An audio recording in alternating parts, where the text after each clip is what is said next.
DJ Pro and the iPad into a virtual vinyl DJ simulator. A lot of the people that follow my channel, they used to be old school DJs with 2 turntables and a mixer and a big crate of record that they had to lug around whenever they wanted to DJ, and I have a lot of respect for that. So in this video, I'm going to show you how to get that feeling back of being an old school DJ with 2 turntables and a mixer. DJ Pro has a lot of advanced features such as NeuroMix, and it has the sync button, which makes DJing a lot easier and more accessible to more people, which I think is great. But in this video, I'm going to show you how to take off the training reels and let your true DJ skill shine. So watch this video till the end. Alright, so if you want to turn your DJ Pro into a virtual vinyl simulator, we're going to be spending a lot of time in classic mode. So classic mode gives you 2 turntables which are programmed to act exactly like old school turntables. They are not jog wheels. In 2-deck mode up here, these are jog wheels, and they're programmed just like jog wheels in other DJ software like Serato, Tractor, Virtual DJ. But with DJ Pro, when they did the update, they brought back the classic mode, and everybody loves the classic mode. So if you want to DJ like they did back in the day, we're going to take advantage of some of the novelty things they threw in. So to start the song, we're going to, instead of going up here where the waveform is and you could see the track and you could fast forward and rewind, we're going to use the needle and arm to pick out where we want to go. So if we want to go, let's say we want to start by right when the breakdown starts, we'll go right here. So that's where we'll start it right on a drop. So that's where we are going to start the song. Now, what we're not going to use is this sync button. Just if you want, you could get a piece of black tape or something and put it over the sync button, because we're not using it. Okay, so when you're using this screen, the classic mode instead of 2 decks, what I like to do is you click over here and you bring up the mixer, and then if you click over here where it says EQ, now you have a 3-band EQ and you can control your volumes. So right here, this setup is the closest that you're going to get to an old school DJ setup virtually. You have your highs, you have your mids, you have your lows, and you have the filter, and you have full control of the volumes. And now another thing you have is over here is the gain control. Now a lot of DJ Pro users don't use the gain because they have a very good auto gain feature, but we're gonna turn that off. So we go over here. I think it's under advanced, general, maybe mixer, and then we're gonna go to auto gain, and we're gonna turn off auto gain. So now what that's gonna do is it's gonna make us, the DJ, responsible for the gain. So what the gain does is people will mistake it as the volume control, but it's different than the volume control. Yes, it'll make the song louder, but you want to make sure that the song is not redlining. So I'm going to play this song over here. And if you look at the waveforms, it's getting a little bit into the red.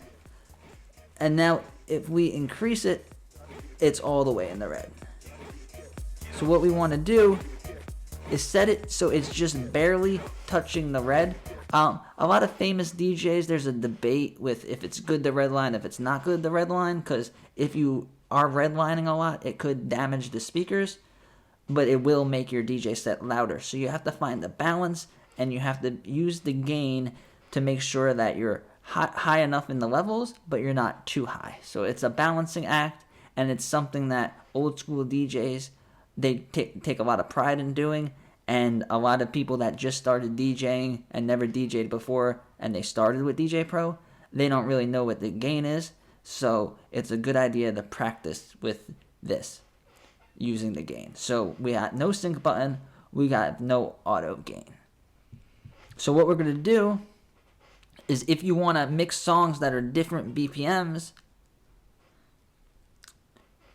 you have to manually change the BPM.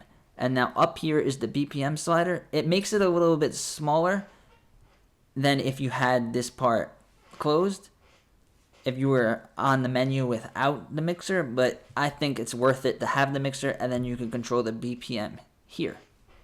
So now if we start these two songs, the song on the right is off because it needs to be 129. So slowly move your finger and we can get to 129. Now it's very hard to manually adjust it, but just because the touchscreen is so sensitive. So if you want, you could just barely tap the sync button and then turn it off. This will bring your BPMs to be matched, but once you turn it off, then it's your job of nudging the track. So to manually beat match, what you do is have it playing, try to get the other one to the correct BPM manually. But if it just doesn't seem to go, like it's 29.1, just hit the sync, hit it off, and now the sync's off. And now when we bring in the song, we line it up over here. And we're not going to use the set, and we're not going to use the cue. We're going to have the song playing and have our hand on the deck just like we were stopping the song. And then right now we're off. So there's two ways to fix it. You could tap the screen, or you could use the nudge button. These nudge buttons up here is the same thing as if you were touching the side of a controller. That nudges it, and then the top will scratch it. So if you find your songs not matching up, what you can do is either tap on the record to slow it down, or speed it up and slow it down like this. And this is the best way to practice the ways that DJs did that didn't have screens.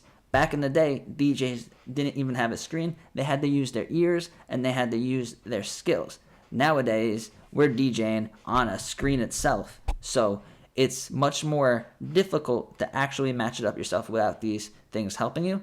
But if you could, once you learn how to do it, it's something that you'll never forget. And if you're somewhere where someone has vinyl records or someone is using CDJs, you'll still be able to DJ because you know the fundamental skills. So another thing that you're going to want to use if you're doing if you want it to be like old school DJing, is there's some tricks that you could do. So one trick is you take one song and then you double it. Up here, you could double tracks. Old school DJs used to buy 2 copies of the same record so that they could do tricks and scratching and have 2 records playing at different parts of the song, and so they could keep the part of the song that they wanted playing longer and then switch back and forth. Nowadays, instead of buying 2 records, we could just do double. So now these 2 songs are going to be doubled. I'm going to turn the waveforms on in the middle for this example. And now what you want to do is have one of the songs, let's say 2 bars forward. So now we're going to start both songs. Make sure they're lined up. You could do it by touching the side or adjusting the nudge up here. And now you could go.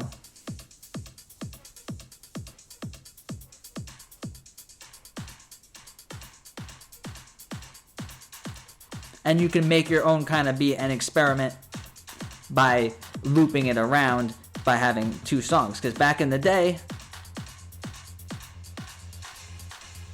they didn't have loop buttons. They didn't have any of these effects buttons. All they had was their own creativity and the record decks.